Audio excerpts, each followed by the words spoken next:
This is Santiago, the capital of Chile. In 1973, the National Stadium was turned into a concentration camp as a military coup, backed by the United States, overthrew the democratically elected government of Salvador Allende. The leader of the coup was a fascist, General Augusto Pinochet, who rounded up Allende's supporters and brought them here. A young medical student, Roberto Navarrete, was one of them. These changing rooms were used as what when you were imprisoned here? They were used as places where people were kept inside here, 50 or more. You can see that there was actually no room to move around here. Even all these places were full of people sleeping here, and there were no blankets or anything. Even some people actually slept here. There was very little room. When they started to torture you all, what did they do to you then? The techniques they used were beating you, especially in sort of places where it could become very painful, with a rubber truncheon, and especially the genitals and the soles of the feet, and the arms and various places.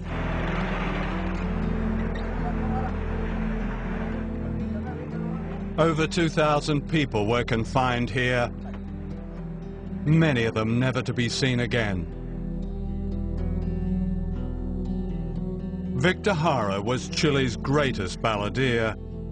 His songs had celebrated the popular democracy of the government of Salvador Allende. He was taken to the stadium, where he was a source of strength for his fellow prisoners, singing for them until soldiers beat him to the ground and smashed his hands. In his last poem, smuggled out of the stadium, he wrote, "What horror the face of fascism creates!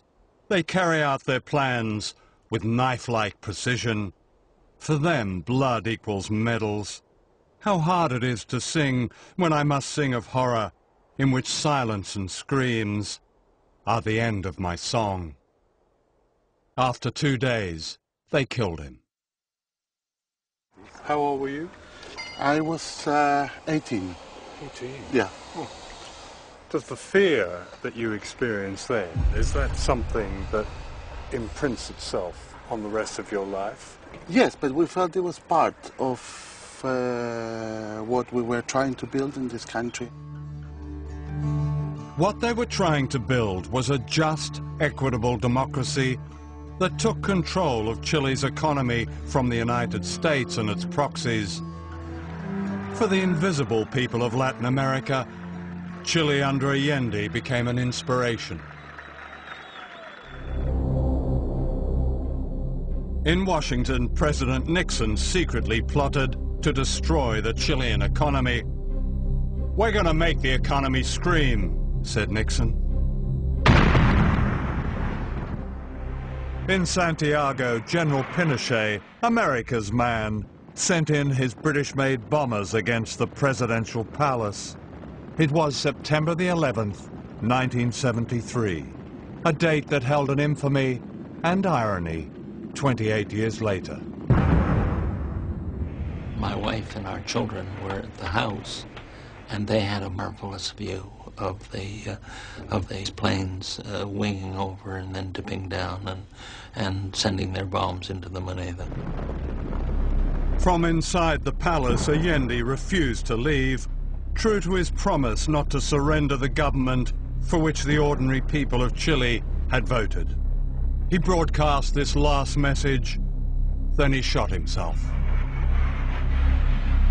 Trabajadores de mi patria, tengo fe en Chile y su destino.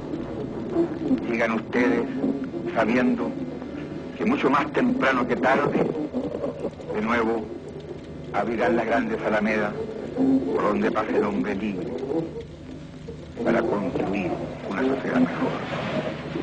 ¡Viva Chile! ¡Viva el pueblo! ¡Vivan los trabajadores!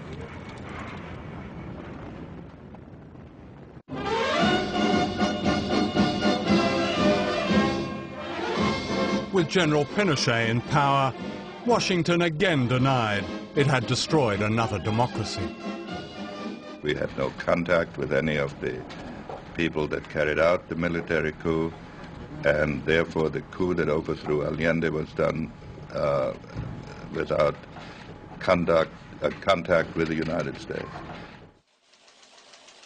A very different story is told by these secret documents. In October 1970, the CIA cabled its man in Chile. It is firm and continuing policy that Allende be overthrown by a coup.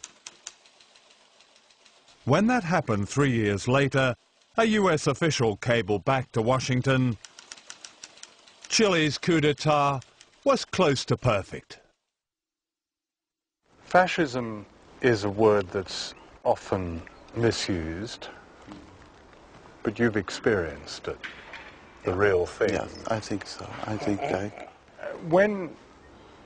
When did you realize that you were ensnarled by fascism? When did it manifest itself? I think it was evident from the very beginning, the ferocity, the sheer brute force that they use, the disregard for any kind of human dignity. I mean, their aim was really to make you into a thing, I think in order to protect themselves, because if they made you into a thing, then they didn't have to have human feelings towards you. They dehumanized you from the very beginning. Once again, a Latin American elite was delighted to be rescued by fascism. A country has to be well set, has to be well run, well worked, and see that everyone does the work. Because if they don't, then that country goes to the dogs. And this is the one man that's been able to hold them. I don't believe there's any torturing done in this country. Because you understand one thing. Why torture somebody when you can shoot them?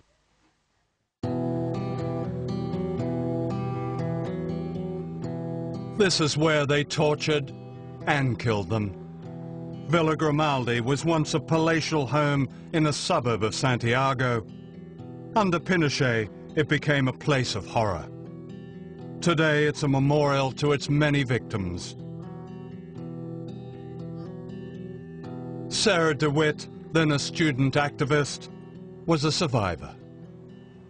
What was the date that you were arrested? Do you remember? Oh, yes. I was picked up on the 3rd of April, 1975, 7 o'clock, on the dot. So the junta had been in power for about 18 months. Yes. So when I realized, someone had put what I imagine it was a gun, on my back and said to me, don't make any noise, don't try to run because we will shoot you. You are coming with us. In a strange wooden tower like this, in spaces the size of a dog's kennel, people were tortured to death.